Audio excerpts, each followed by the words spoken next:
So she wanted to document what the work actually was like, since many of the folk songs had to do with work. So what was the relationship of manual labor and machine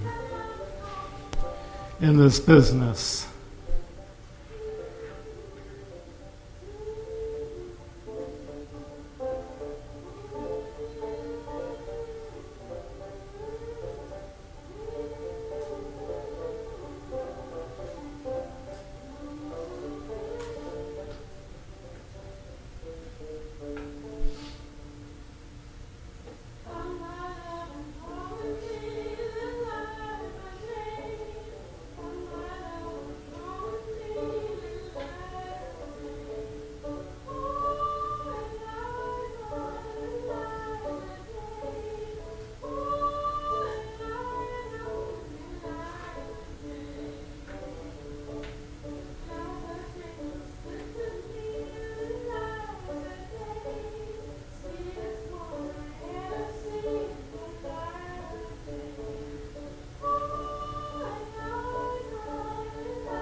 Now this shot, here we are at a school. This is actually a very significant shot because what it was one of the first film documentations of what's called a ring shout, which was a West African ceremony that was clearly still alive in the South at this time. Ring shout, in fact, well, we think of it as meaning people in a circle and they're shouting out, is actually a Yoruba word that has nothing to do with those things, but it got... and at this time, most anthropologists, almost all anthropologists, argued that slavery had destroyed all vestiges of African culture in the New World. And here she filmed something which was clearly a West African custom adapted for the New World.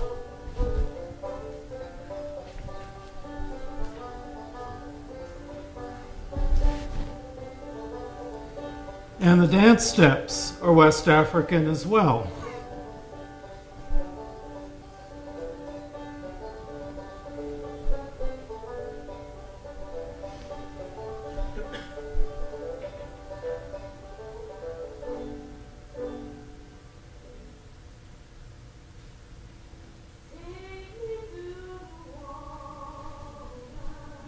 We'll be discussing the rise and the triumph of evangelical religion in the 1920s.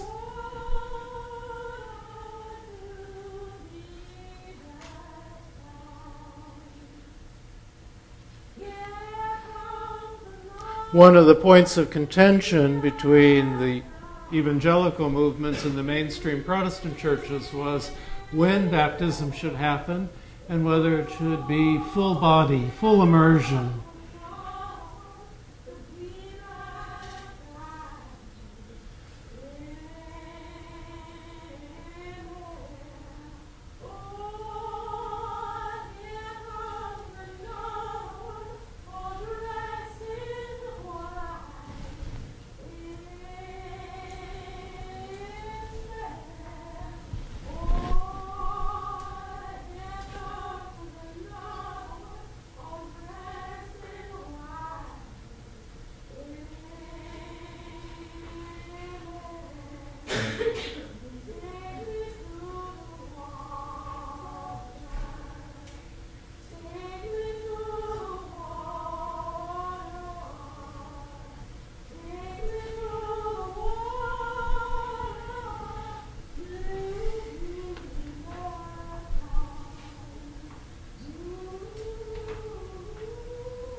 Okay, before we finish with the films, what I want to do now is show you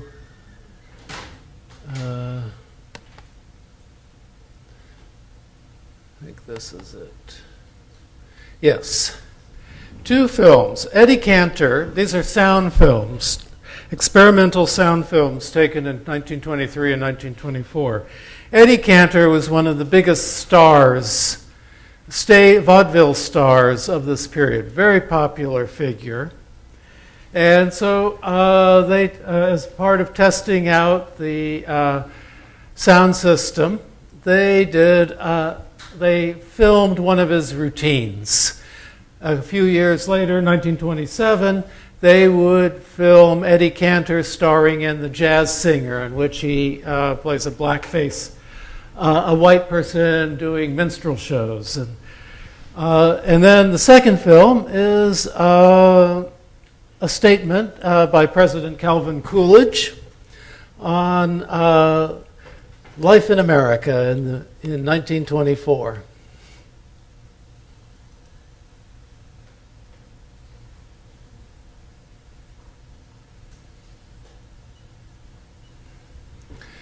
Now, their humor, the humor of this period is not our humor.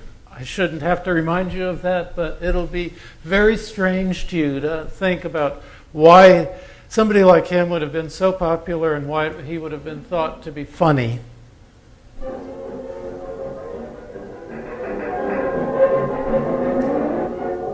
Hello? Oh, no, lady. No, you're wrong. I'm not Tommy Meehan. Funny how everybody takes me for Tommy Meehan. No, Tommy hasn't got that certain, that I have. But it's a funny thing. For a man that's good looking as I am, I get the homeliest girl. I just canceled the girl line, yes. Homely? Oh, you've heard about people's faces being wrinkled? Hers was a court eater. And she had a very, very nice family. Of course, they had a lot of hard luck. Yes, her poor father, he died of throat trouble. They hung him. And her brother, lovely chap, but he's gone, poor fella. With good behavior, he ought to be out in 1927 or 8. He used to work in a bank. But no matter how much the boss likes you, you can't work in a bank and bring home samples. Oh, no. And she was a nice girl. I didn't mind her being homely, but she was so dumb. Terribly dumb. Well, she was so dumb, they had to burn down the schoolhouse to get her out of the second grade, and she said, well, enough about her. I think I was right. That's it. I'm too poetical. There was a man who loved the bees. He was their earnest friend. He used to sit upon their hives, but they stung him in the end. Thank you. I knew you'd like it. Now I think I'll sing. It's the safest thing for me to do. Mr. Olson, would you say something for Eddie? Do that, will you?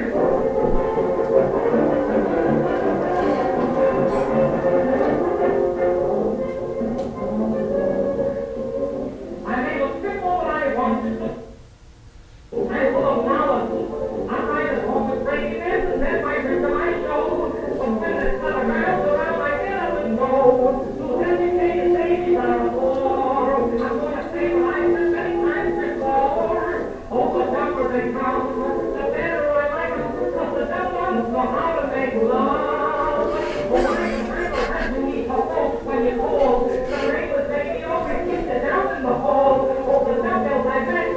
And when you're in prizes, they look like angels standing down above. The clever girl will want to know if you mean wet.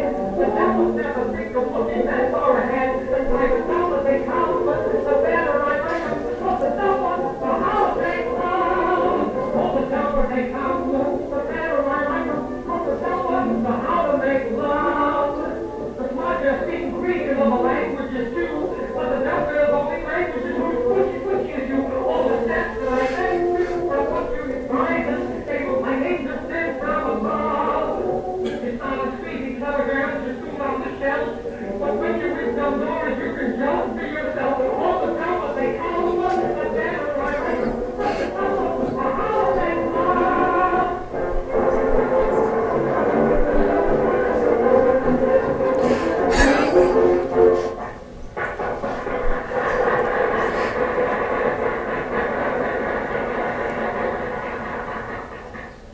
I deserve it.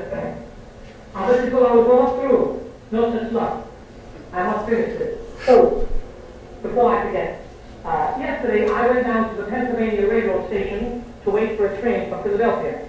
And standing alongside of me, right in the little place where you make the train from Philadelphia, was a Jewish man and a little boy.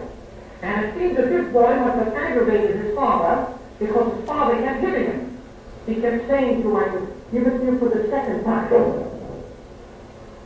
Finally, a man passed and said, "Cut it out, mister. Don't you hit that boy again or I'll make trouble for you. Hear that? I'll make trouble for you." This fellow turned around and said, "You're going to make trouble for me.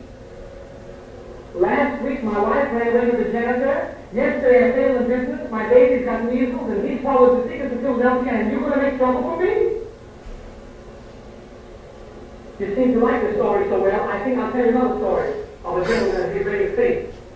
Last year, the week before Christmas, you remember we had the week before Christmas last year, I was going on a train from Chicago to San Francisco on the Overland Limited. That's an express train that goes directly from Chicago to San Francisco. And the first day out, seated alongside me was this little fellow kept moaning to himself like this.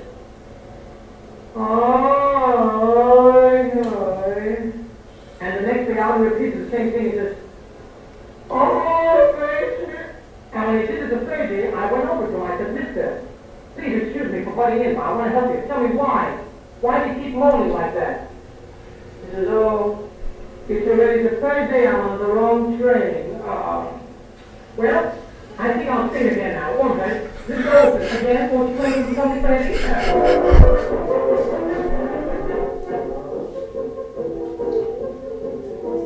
Georgie Porgy is a guy who is very tactful and so shy. The ladies prize him. They idolize him. You can find him almost anywhere in a great big company forest there. I'm looking at the ceiling while I'm very disappearing. Oh, gee, Georgie, whenever I'm with you. Oh, gee, Georgie, I know what to do. You're 17 for 100 feet like Johnny or Joe. You look at me and say, "Oh, gee, I can go. I don't know. Oh, gee, Georgie, what can it be? When you're around, I get so excited. You're not handsome like a center, but it's time that I look at you. Oh, gee, Georgie. Oh, gee, Georgie, whenever I'm with you. Oh, gee, Georgie, I know what to do. You talk to me of poetry and music and art, but you're not here for that, my dear. I wish you'd start. And we're on. Oh, gee, Georgie, what can it be? When you're around, I get so excited. My head to see this way up just to 50, 100, I am best to see all of these Georgie.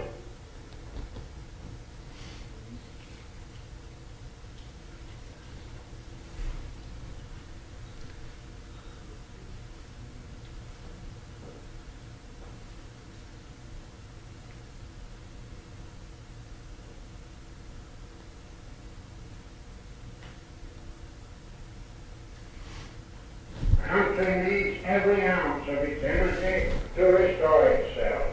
The costs of government are all assessed upon the people. This means that the farmer is doomed to provide a certain amount of money out of the sale of his produce, no matter how low the price, to pay his taxes. The manufacturer, the professional man, the clerk must do the same from their income. The wage earner